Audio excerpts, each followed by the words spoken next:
రాజకీయం చేయదలుచుకోలేదు. రాజకీయంగా కూడా మేము కూడా మాట్లాడచ్చు, అనేక విషయాలు మాట్లాడు. ఇది కాదు సమయం, ఇది సమయం కాదు. ఇప్పటికైనా మానుకోండి. ఇప్పటికీ ఈరోజు మేము చెప్తా ఉన్నాం, మీకు ప్రజల పట్ల ఏ విధమైన ప్రేమ అభిమానం ఉంటే మీరు కూడా పోయి సహాయక చర్యల్లో పాల్గొనండి. ఎందుకంటే ప్రకృతి వైపరీత్యనప్పుడు అందరూ పాల్గొనాల్సిందే. ప్రభుత్వ యంత్రాంగంతో పాటు మీరందరూ కూడా పాల్గొనాల్సిన అవసరం ఉంటుంది.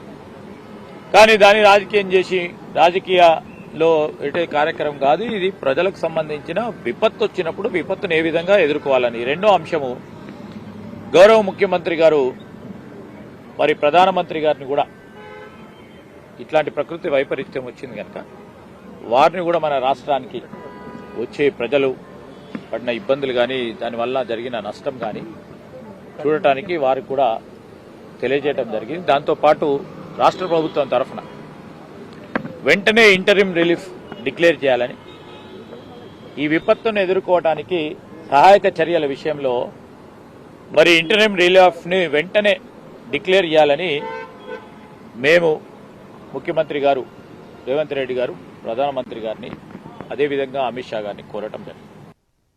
మేము రాజకీయం చేయదలుచుకోలేదు.